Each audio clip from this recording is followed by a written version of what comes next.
तो star martial God technique के पिछले एपिसोड में हमने देखा कि यूनिंग लेक के अंदर सांस नहीं ले पा रही होती है और तभी वहां पर सिंघे आता है और यूनिंग को किस करके उसे अपने मुंह से सांस देता है। अब सिंघे यूनिंग को लेक से बाहर लेकर आता है और तभी वह देखता है कि वहां पर बाहर आन सुंग यून भी बेहोश पड़ी होती है। अब सिंघे उन दोनों को केव से बाहर ले आता है जहां यूनिंग की आंख खुलती है तो वह सिंघे को अपने सामने पाती है और अब सिंघे को देखकर यूनिंग को याद आता है कि सिंघे ने उसे लेक में किस कर लिया था। यह याद करके यूनिंग सिंघे को थप्पड़ मारने जा रही होती है पर तभी सिंघे यूनिंग का हाथ पकड़ लेता है। अब वहां पर आन सुंग यून भी उठ जाती है और यूनिंग से पूछती है कि क्या वह ठीक है, जिसके बाद सिंघे बोलता है कि वह दोबारा केव के अंदर वह स्पीयर लेने के लिए जा रहा है। तभी यूनिंग सिंघे को रोकती है और बोलती है कि सिंघे ने उन दोनों का यहाँ पर फायदा उठाया है और अब सिंघे यहाँ से बिना कुछ बोले भाग नहीं सकता। यूनिंग बोलती है कि सिंघे, आज यहाँ पर जो भी कुछ हुआ उसकी तुम्हें रिस्पॉन्सिबिलिटी लेनी होगी वरना वह दोनों यहाँ पर मर जाएंगी। यह सुनकर सिंघे डर जाता है और बोलता है यह अच्छी बात नहीं है। तुम में से एक टियांग हैंग फैमिली की डॉटर है और दूसरी नॉर्थन सिटी के किंग की बेटी, और अगर उन दोनों की फैमिली को इस बारे में पता चल गया तो वह लोग सिंघे को मार देंगे।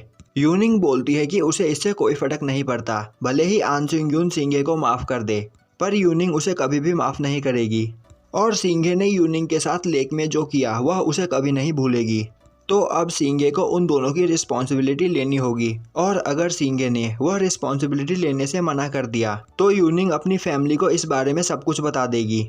यह सुनकर सिंघे बहुत डर जाता है और बोलता है कि वह इस बारे में स्पीयर लाने के बाद बात करेगा और अब सिंघे दोबारा केव के अंदर चला जाता है। वहीं पर सिंघे और यूनिंग की बातें सुनकर आन सुंग यून हंसने लगती है। तभी यूनिंग बोलती है आन सुंग यून, उसने हमारे साथ जो भी कुछ किया है हम उसे ऐसे नहीं भूल सकते। आन सुंग यून बोलती है तो तुम क्या चाहती हो, क्या हम दोनों उससे शादी कर ले?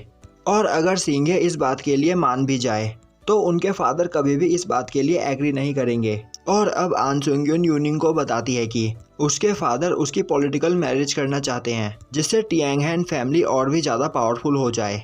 और उस वक्त आन सुंग यून अपने फादर की उस बात को मना नहीं कर पाई थी। यूनिंग बोलती है आन सुंग यून, तुम्हें पता है ना कि अब अगर यह पॉलिटिकल मैरिज टूटी तो तुम्हारी टियांग फैमिली पूरी तरीके से बर्बाद हो जाएगी।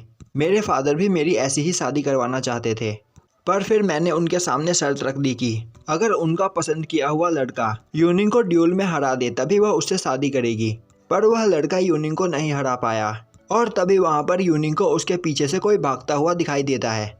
अब हमें दिखाया जाता है कि सिंघे दोबारा केव में आ चुका होता है और अब वह उस स्पेयर को उठाकर उसके पावर को टेस्ट करता है और उस स्पेयर की पावर से वह पूरा केव फ्रीज हो जाता है। यह देखकर सिंघे काफी हैरान होता है और तभी वह स्पीयर दोबारा ड्रैगन में चेंज होकर सिंघे के हाथ में चला जाता है। और अब सिंघे को याद आता है कि जब वह यूनिंग को बचाने के लिए लेक के अंदर गया था तब उसने लेक के अंदर कुछ चमकती हुई चीज देखी थी। अब सिंघे दोबारा उस लेक के अंदर जाता है जहाँ पर वह कई सारे आइस कोर देखता है और यह आइस कोर काफी ज्यादा कीमती होते हैं। इन आइस कोर से चोटों को जल्दी हील किया जा सकता है और इन आइस कोर की मदद से कल्टीवेट करके लोग जल्दी अपने हेवनली लेवल पार करते हैं। अब सिंघे उन सभी आइस कोर को कलेक्ट करके उस केव से बाहर आता है जहां आन सुंग यून उसे बताती है कि उन्होंने अभी यहां पर एक आदमी को काले कपड़े में देखा था और यूनिंग उस आदमी के पीछे गई है। अब यह सुनकर सिंघे सोचने लगता है कहीं यह वही पर्सन तो नहीं जो यहाँ पर सभी को मार रहा है। और अब सिंघे और आन सुंग यून यूनिंग को ढूंढने के लिए जाते हैं। वहीं यूनिंग ने उनके लिए कुछ निशान छोड़ रखे होते हैं जिनका पीछा करते हुए वह यूनिंग को ढूंढ रहे होते हैं। पर एक जगह पर आकर वह सभी निशान वहां से गायब हो जाते हैं और तभी वहां पर सिंघे पर कोई अटैक करता है पर सिंघे उस अटैक से बच जाता है। अब वह आदमी आन सुंग यून पर अटैक करता है पर आन सुंग यून अपने फायर बॉल से उस आदमी पर अटैक कर देती है पर उस अटैक से उसे कुछ भी नहीं होता। अब सिंघे उस पर्सन पर अटैक करता है पर उन दोनों की ही पावर इक्वल होती है। अब सिंघे उस पर्सन को देखकर पहचान जाता है और बोलता है यह तुम हो। और अब वह पर्सन अपना मास्क हटाता है और वह पर्सन कोई और नहीं बल्कि टीचर चूसिंग होता है। चूसिंग बोलता है मैंने कभी सोचा नहीं था कि तुम मुझे इतनी जल्दी पहचान जाओगे। अब आन सुंग यून चूसिंग से पूछती है कि वह यह सब क्यों कर रहा है और वह अपने ही स्टूडेंट्स को क्यों मार रहा है। अब चूसिंग हंसते हुए बोलता है तुम इस बात को कभी नहीं समझ सकती क्योंकि तुम एक नोबल फैमिली से हो और तुम्हें हमारी लाइफ के बारे में कुछ भी नहीं पता।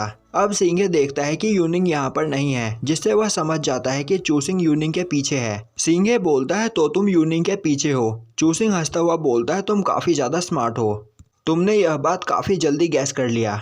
यूनिंग वाइस प्रिंसिपल की स्टूडेंट है और वह हमेशा उनके साथ रहती है। वहीं जब भी वह फ्री होती है तो अपने घर सिटी लॉर्ड हाउस में रहती है। तो उसे अगवा करने का हमारे पास इससे अच्छा मौका नहीं था। आनसिंग यून बोलती है अगर तुम यूनिंग को किडनैप करना चाहते थे तो तुमने उन निर्दोष स्टूडेंट्स को क्यों मारा। चूसिंग हंसता हुआ बोलता है निर्दोष लोग, तुम नोबल जितने चाहे उतने लोगों को मारते हो, तुम्हारे लिए हम बस गिनी पिग्स की तरह है। तुम टियांगहेंग फैमिली की डॉटर हो, जिससे तुम्हारी लाइफ काफी ज्यादा आसान है और इसी वजह से तुम्हें हमारी लाइफ के बारे में कुछ भी नहीं पता। तुम्हें अभी यह नहीं पता कि तुम लोग हमें कैसे ट्रीट करते हो। और अब यहाँ से नोबल फैमिली और हमारे बीच की फाइट स्टार्ट हो चुकी है। सिंघे, मुझे पता है कि तुम भी इन नोबल्स को काफ़ी ज़्यादा हेट करते हो, तुम काफ़ी ज़्यादा टैलेंटेड हो, तो तुम भी हमारे साथ ज्वाइन हो जाओ। उसके बाद हम तुम्हें और भी ज़्यादा स्ट्रांग बना देंगे और जब तुम्हारे पास इनफ पावर होगी तब तुम अपनी फैमिली का बदला ले पाओगे। आनसिंग यून बोलती है नहीं सिंघे, तुम उसकी बात में मत आना। तभी चूसिंग बोलता है नोबल फैमिली के सभी लोग बहुत बड़े कमीने होते हैं, हम अपनी मेहनत से पैसे कमाते हैं और वो जब चाहे तब हमसे पैसे छीन कर ले जाते हैं। तो क्या सिंघे, तुम उन नोबल फैमिली के अंडर काम करना पसंद करोगे। तभी सिंघे बोलता है यह सब बेकार की बातें हैं, अगर तुम भी वही करोगे जो नोबल फैमिली करती है तो तुम में और उनमें क्या डिफरेंस रह जाएगा। चूसिंग बोलता है सिंघे, तुम हमारे साथ शामिल हो जाओ, हम तुम्हें एक बेटर फ्यूचर देंगे, तुम्हें अपनी लाइफ नोबल्स के लिए सेक्रीफाइस करने की कोई जरूरत नहीं। सिंघे बोलता है मैं किसी के अंडर काम नहीं करूंगा, मैं वही करूंगा जो मेरा दिल चाहेगा। और अब सिंघे आनसिंग यून को वहां से चलने के लिए बोलता है। तभी चूसिंग बोलता है तुम क्या सोचते हो, तुम अपनी उस पावर के साथ यहाँ से बचकर जा सकते हो। सिंघे बोलता है अगर तुम मुझे रोक सको तो रोक लो। और अब वहाँ पर चूसिंग और सिंघे के बीच फाइट स्टार्ट हो जाती है, जिसमें सिंघे अपनी हेवनली आइज का यूज करके चूसिंग पर भारी पड़ता है। और अब सिंघे चूसिंग पर अटैक करने जा ही रहा होता है कि तभी चूसिंग अपने ड्रैगन एक्सप्लोजन का यूज करता है और यहीं पर यह एपिसोड खत्म हो जाता है।